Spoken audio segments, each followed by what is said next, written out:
Hello everyone, जय श्री श्याम। कैसे हैं आप सभी लोग? Welcome back to my channel. तो आज हम पार्ट 2 है मैटर इन आवर सराउंडिंग का पार्ट 2 है, तो उसे हम स्टार्ट करते हैं। तो इसमें हमें यहाँ से स्टार्ट करना था। तो लेटेंट हीट क्या होता है, तो हम अगर एक इजी वे में बताएं तो ये होता है कि चलिए मैं आपको समझाती हूँ। देखिए, ऐसे हम कहें कि एक फिज़िकल ऐसी कोई हीट एनर्जी है जो कि फिज़िकल स्टेट को चेंज करने के लिए सप्लाई की जाए, ऐसा कोई सब्सटेंस। तो आई मीन ऐसे कोई फिज़िकल स्टेट को चेंज करने के लिए हीट अप्लाई की जाए, हीट एनर्जी सप्लाई की जाए, वो सब्सटेंस कहलाते हैं लेटेंट हीट। लेकिन during change of state change हो और टेम्परेचर एंड रिमेन कांस्टेंट, मतलब कि टेम्परेचर और स्टेट कांस्टेंट रहेगा। सपोज डैट कि वाटर है, उसे हमने बॉयल किया 100 डिग्री सेल्सियस, ठीक है। उसके बाद भी हम उसे गर्म करते रहे, लेकिन उसका डिग्री सेल्सियस नहीं बढ़ेगा, भले हम उसे और हीट दे रहे हैं। उसका स्टेट भी कांस्टेंट है, gas I mean vapour form में है। मैंने वेपर बताया था, गैस और वेपर में क्या फ़र्क होता है, वेपर फॉर्म में है। उसका टेम्परेचर भी सेम है 100 डिग्री सेल्सियस। ये होता है लेटेंट हीट, मतलब कि ऐसा कोई जगह है जहाँ से उसका भले हम लोग कितना भी उसे हीट या ठंडक देते रहे, उसका ना टेम्परेचर बढ़ेगा भी नहीं और चेंज भी नहीं होगा स्टेट, वही होता है। अगर बर्फ़ भी है, जम गई है, अगर उसे हम और भी फ्रीज़ में रखेंगे तो भी हमें वो 100 डिग्री सेल्सियस रहेगा, उससे नीचे तो जाएगा नहीं बर्फ़ का, हाँ। और वो सॉलिड ही रहेगा ना, ऐसा तो नहीं कोई और ही स्टेट बन जाएगा अगर उसे फ्रीज़ करेंगे तो, ऐसा नहीं ना है। यही चीज़ होता है, यही होता है latent heat. Latent heat is used in overcoming the force of attraction between particles. ये यूज किया जाता है overcoming the force of attraction between particles के लिए। लेटेंट हीट का मतलब होता है छुपी हुई हीट, लेटेंट छुपी हुई हीट, ओके। इसके दो टाइप्स होते हैं, latent heat of fusion, latent heat of vaporisation. Latent of fusion का मतलब होता है, जैसे कि मैंने आपको समझाया ही था, कि the amount of heat required to change, okay. देखो, 1 किलो सॉलिड है, वो मेल्ट होके लिक्विड में गया, ठीक है, उसे हीट मिली, वो लिक्विड में गया एट इट्स मेल्टिंग पॉइंट पे, ठीक है। मेल्टिंग पॉइंट कितना होता है? 0 degree Celsius. Freezing point, melting point same होता है, मैंने पढ़ाया था। इस called latent heat of fusion, okay. और लेटेंट हीट ऑफ फ्यूज़न का आइस कितना, I mean latent heat of fusion of ice कितना होता है? 3.34 इंटू 10⁵ जी या फिर kg, ओके, जे या फिर kg। फ्रीजिंग का रिवर्स क्या होता है? मेल्टिंग, ये तो हमें पता ही है। अब ये हम समझते हैं, जैसे कि मैंने आपको बताया ही है कि 1 किलो लिक्विड को अगर हम भाप बना देते हैं, उसका बॉइलिंग पॉइंट ये कहलाता है लेटेंट हीट ऑफ वेपराइजेशन। ये latent heat of vaporisation of water is 22.5 into 10⁵ kg को या जे को, ठीक है। कंडेंसेशन का रिवर्स क्या होता है? वेपराइजेशन होता है। अब सब्लिमेशन समझते हैं। तो सब्लिमेशन मतलब ये होता है, देखिए, the process in which a solid, okay, ऐसा कोई प्रोसेस मतलब कि सॉलिड लिक्विड और गैस बनता है ना, ऐसा नहीं हो सॉलिड से डायरेक्ट गैस हो जाए और गैस से डायरेक्ट सॉलिड हो जाए, ऐसा प्रोसेस, लिक्विड उसमें आए ही ना, वो कहलाता है सब्लिमेशन, ठीक है। देखिए, मैंने ये इतना तक पढ़ा दिया। और रिवर्स सब्लिमेशन मतलब कि जब वेपर से वापस सॉलिड बनेगा, वो रिवर्स हुआ ना, सॉलिड से गैस बना, वेपर बना, मतलब कि वो सब्लिमेशन है। और गैस से सॉलिड बना, मतलब कि उसका उल्टा, तो डीसब्लिमेशन भी कह सकते हैं या डिपोजिशन भी कह सकते हैं। Substance which undergo sublimation are called, substance जो अंडरगो हो सब्लिमेशन भी उसे कहते हैं सबलाइम। फॉर एग्जाम्पल अगर हम बात करें आयोडीन हो गया, कैम्पर हो गया, ये सब एग्जाम्पल्स होते हैं। Effect of change of pressure, अब इसमें हम बात करते हैं, तो ये मैंने डायग्राम ऊपर बना दिया, इसी का पार्ट है, ठीक है। लिक्विफिक्शन ऑफ गैसेस, तो देखिए ये है एक पिस्टन है, पिस्टन ये पुश हम लोग कर रहे हैं, इधर ऐसे ऐसे ऐसे कर रहे हैं, ठीक है। ये गैस पार्टिकल्स है, ये सिलेंडर है, और ठीक है हम जब उसे कंप्रेस कर रहे हैं तो धीरे धीरे वो ठंडा हो रहा है, ठीक है, ठंडा हो रहा है, ठंडा हो रहा है, ठंडा हो रहा है। तो जब गैस पार्टिकल्स फिर कूल हुए तो यहाँ पे आए, देखिए इतने दूर से इतने पास है, समझ लो ये गैस है, ये लिक्विड है, ये सॉलिड है, ऐसे समझ लो, ठीक है। कूल होंगे तो लिक्विड बनेंगे, ऐसे समझिए, मैं समझाने का तरीका मैं बता रही हूँ। ऐसे और दबाए तो ऐसे हो गया, ये सॉलिड एक तरह से हो गया, हुआ ना। ये कंप्रेस किया, कूल किया, यहाँ पे कंप्रेस कूल हुआ, और ये the particles get so close that the gas liquefy. अब इसको समझते हैं। Conversation of gas into liquid is called liquefaction of gases, okay. जब कन्वर्सेशन होता है गैस का लिक्विड से, लिक्विड के फॉर्म में, तो उसे कहते हैं लिक्विफिकेशन ऑफ गैसेस, जैसे कि यहाँ पे हुआ है, ठीक है। Gas can be liquefied by increasing pressure and lowering temperature, मतलब प्रेशर इंक्रीज हो रहा है लेकिन टेम्परेचर कम हो रहा है, मतलब कि हम लोग मतलब कि गैस से लिक्विड बनाने के लिए उसे ठंडा करेंगे, ऑब्वियस सी बात है। तो ठंडा कैसे होगा, टेम्परेचर जब कम होगा और प्रेशर ज़्यादा लगेगा, क्लियर, ठीक है। On compression particles come closer and gas change to liquid, जब कंप्रेस होगा, कंप्रेशन होगा तो पार्टिकल्स क्या आएंगे, क्लोज होंगे, और गैस क्या किस में बदल जाएगा, लिक्विड में बदल जाएगा, ओके।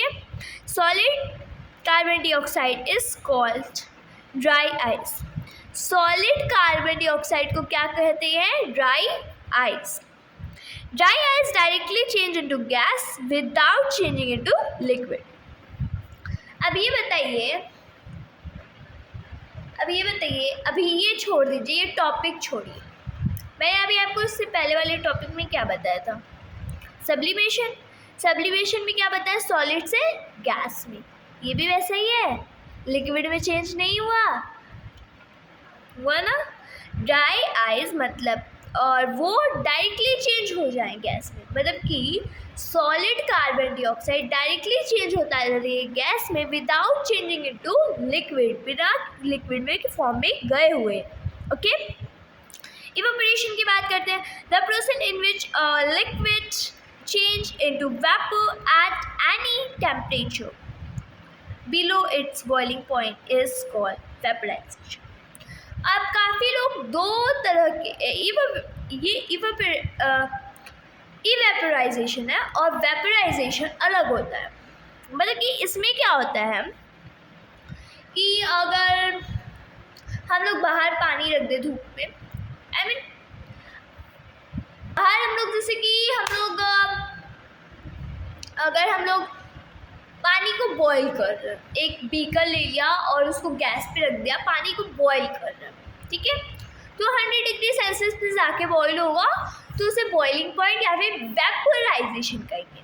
इवेपराइजेशन में इसमें अलग है, मतलब कि हम पानी को रख दिए, जैसे कि आपने देखा होगा कोई नदी तालाब, ठीक है, छोटा सा पॉन्ड, ठीक है, तो उसमें क्या होता है कि धूप सन की वजह से धीरे धीरे धीरे धीरे उसका पानी सूखता जाता है। ऐसा नहीं है उसको भी 100 डिग्री सेल्सियस पे हीट हो रहा है, नहीं, उस पर किसी भी टेम्परेचर पे हीट हो, वो धीरे धीरे करके उसका पानी होगा इवेपोरेट, उस प्रोसेस को इवेपराइजेशन कहते हैं। आई होप आपका रिवीजन भी हो रहा है मेरे हिसाब से और आप नई चीज़ें भी सीख रहे हो। मैं कुछ क्वेश्चंस भी आपको दिखाऊंगी, करीब 7 क्वेश्चन, और जिसमें से और एक और क्वेश्चन तो मैंने पहले भी दिखाया था, तो आगे मैं क्वेश्चंस भी दिखाऊंगी। Evaporization is a surface latent. Okay. Evaporization is a surface phenomenon. Okay. And latent heat of vaporization is required for evaporization. ये required होता है evaporization के लिए। अब factor of evaporization के temperature, surface area, humidity, wind speed। अब आपको I hope मेरे पास ज़्यादा कुछ तो नहीं है, अभी ख़त्म ही होने वाला है ये चैप्टर। आई होप आपको मेरी वीडियो अच्छी लग रही हो, आपको समझ आ रहा हो। जब टेम्परेचर इंक्रीज होगा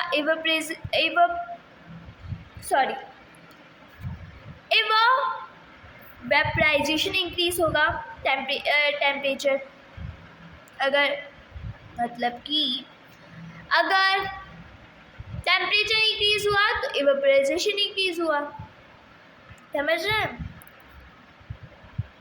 अगर हाँ पार्टिकल्स गेन काइनेटिक एनर्जी, गर्माहट जब मिलती है तो क्या होता है, काइनेटिक एनर्जी होती है, पार्टिकल्स जल्दी मूव करते हैं, बहुत तेज़ी से मूव करते हैं।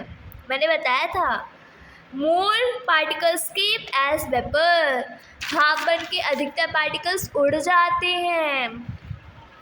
सरफेस एरिया, अगर इवेपोरेशन सरफेस एरिया ज़्यादा हुआ तो इवेपोरेशन जल्दी होगा, ये चीज़ें हैं। More particles are expose to air, ठीक है। Evaporisation become faster, okay. अब ह्यूमिडिटी की बात अब करते हैं, तो अगर ह्यूमिडिटी ज़्यादा हुई तो इवेपोराइजेशन कम होगा, ठीक है। Humid air already contains water vapour, क्योंकि ये जो है ऑलरेडी उसमें पानी होता है। तो मान लीजिए अगर हम कुछ बर्तन रखे हैं, ठीक है, और इसको ह्यूमिडिटी को समझे, ओस की बूंद जानते हैं ना, उसमें पानी तो ऑब्वियसली होता है, तो उसमें कितनी ठंडक सी होती है, तो उसमें पानी गर्म होगा नहीं होगा। अगर सूरज रहेगा तो ना पानी गर्म होगा, जल्दी होगा। अगर ह्यूमिडिटी ज़्यादा हो गई तो इवेपोराइजेशन कैसे होगा, वेपराइजेशन कैसे होगा, वो नहीं ना हो पाएगा। यही चीज़ें हैं, ठीक है। Cloth dry slowly in rainy season, humidity का ये भी मतलब हुआ कि बारिश हो रही है और क्लॉथ्स कैसे जल्दी सूखेंगे। अगर मान लीजिए धूप निकली है तो पानी जो क्लॉथ में पानी रहता है इवेपोरेट होगा, मतलब कि इवेपोराइजेशन होगा। और जब ह्यूमिडिटी होगी, बारिश होगी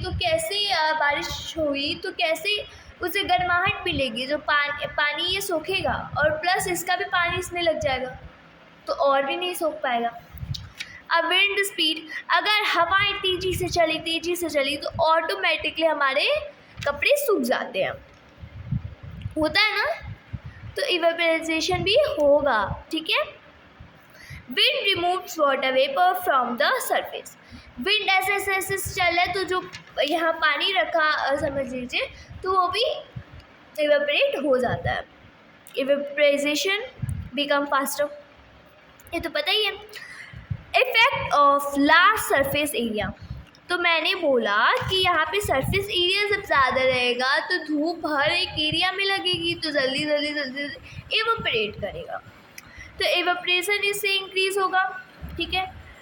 T cools faster in saucer than in a cup, मान लीजिए अगर आप एक सपोज दैट ये सॉसर भूल जाइए, आपने एक प्लेट ले ली, उसमें चाय डाली, वो जल्दी सूखेगा, या आप एक कप में चाय रखोगे वो जल्दी ठंडा वो होगा या वो होगा, ऑब्वियसली वो प्लेट वाला, तो सरफेस एरिया उसका बड़ा हुआ तो वो जल्दी ठंडा हो गया, मतलब सूखना मैं गलती से बोल ले रही हूँ, ठंडा हो गया। Water in an earthen pot remains cool due to evaporation. earthen pot मतलब क्या हुआ? हाँ, earthen pot मतलब हुआ अर्थ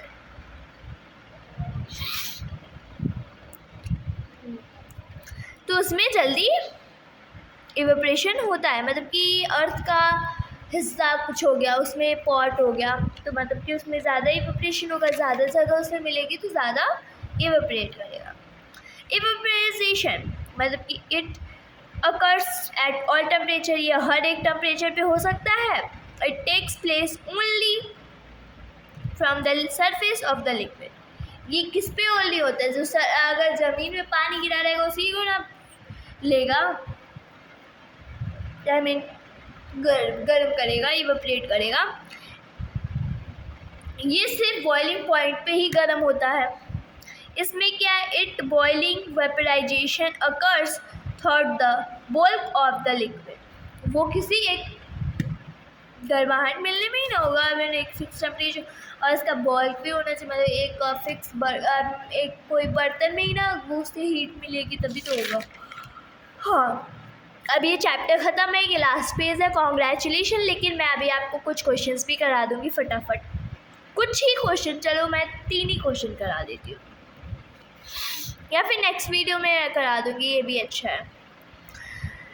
2 more स्टेट ऑफ मैटर। मैंने आपको वीडियो के स्टार्टिंग में ही बताया था, जो पार्ट 1 मैंने एक्सप्लेन किया है, अगर आप लोग नहीं देखे हो तो पहले आप देख लोगे तो ज़्यादा अच्छे से समझ आएगा। तो उसमें मैंने बताया था 5 होते हैं, जो कि मैं आगे बताऊंगी 2, तो उसमें से 2 और होते हैं, आई मीन 3 तो मैंने आपको पढ़ाई दी, सॉलिड, लिक्विड, गैस। अब देखिए ये प्लाज्मा और बोस-आइंस्टाइन कांस्टेंट। अब ये क्यों, ये नाम क्यों पड़ा है मैं आपको इसमें बताऊंगी, ठीक है। पहले हम प्लाज्मा समझते हैं। प्लाज्मा जो है 4th स्टेट ऑफ मैटर है, ठीक है। ये it consist of free electrons and ions, ये फ्री इलेक्ट्रॉन्स एंड आयंस को कंटेन करता है। अब आप समझिए, मैं आपको समझाती हूँ। अगर हमने पानी आई मीन गर्म कर दिया, उसे और बहुत गर्म कर दिए, बहुत ज़्यादा, आई मीन इसका जो गैसियस स्टेट है उससे भी ज़्यादा उसको डबल ट्रिपल हीट दिया गया तो वो प्लाज्मा बन सकता है। ये हम कहाँ देखते हैं, इसके एग्जांपल्स देखिए। ये जब थंडरस्टॉर्म मैं कह रही हूँ, अब वो होता है ना, बिजली कड़कती है, हो गया, या ऐसे शॉर्ट्स, आई मीन जो ऐसे करंट ही फ्लो होते हैं। आप स्टार्स में प्रेजेंट होता है प्लाज्मा, सन में होता है, ऐसे ही बहुत सारी जगह इसमें होता है, ठीक है। अब बोस-आइंस्टाइन कांस्टेंट की बात करें तो मतलब कि बर्फ़ है, उसको भी बहुत डबल ट्रिपल ठंडा किए तो ये स्टेट बनता है। ये 5th स्टेट है, इसे हम लोग शॉर्ट टर्म में BEC भी बोलते हैं। It is form at very low temperature, मैंने बताया ही है। It was predicted by S.N. Bose, जो कि इंडिया के हैं, एंड एल्बर्ट आइंस्टाइन, इसीलिए इसका नाम ये पड़ा है। देखिए बोस से यहाँ से लिया गया, इनके यहाँ से लिया गया, और इनके मिलने से ये वाला इन्होंने इसकी खोज की, इन्होंने ये देखा तो बना। मैं इसके लिए शॉर्ट वीडियो भी डालूँगी ताकि आपको ये दोनों टॉपिक और भी अच्छे से क्लियर हो। मैं जानती हूँ आपको नहीं क्लियर हुआ होगा, मुझे खुद भी क्लियर करने में, इसके लिए मैंने भी शॉर्ट्स वीडियोस देखे, तब मुझे भी हुआ, मैं रियलिटी बताती हूँ। तो मैं नेक्स्ट वीडियो में आपको इसके कुछ क्वेश्चन आंसर है मेरे पास, आई हैव 7 क्वेश्चन आंसर, तो मैं वो करा दूँगी, ठीक है। अभी bye bye guys, thanks for watching and please like, subscribe and share. मैं खुद से कोशिश कर रही हूँ हर रोज़ कि मैं पिछले दिन से और बेहतर समझा सकूं आप लोगों को, क्योंकि आप लोग को समझाऊंगी मुझे भी और अच्छा समझ आएगा और आप लोग को भी आएगा। अगर आपको कोई डाउट्स है तो आप प्लीज़ कमेंट करिए, मैं उसे भी क्लियर अगली वीडियो में करूँगी। अगर मैं ये पूरा चैप्टर भी समझा लेती हूँ, अगर आपको कोई डाउट है, आप कमेंट किए हो, तो मैं उसके लिए अलग से वीडियो बनाऊँगी जो कि डाउट पे पूरा रहेगा और उस पर मैं और अच्छा एक्सप्लेन करूँगी। तो प्लीज़ अगर आपको नहीं समझ आ रहा है तो प्लीज़ आप कमेंट करिए, आपको इस टॉपिक पे नहीं आ रहा है या उस टॉपिक पे नहीं आ रहा है, मैं डायग्राम्स के साथ आपको समझाऊँगी। Please, thanks for watching, please like, subscribe and share.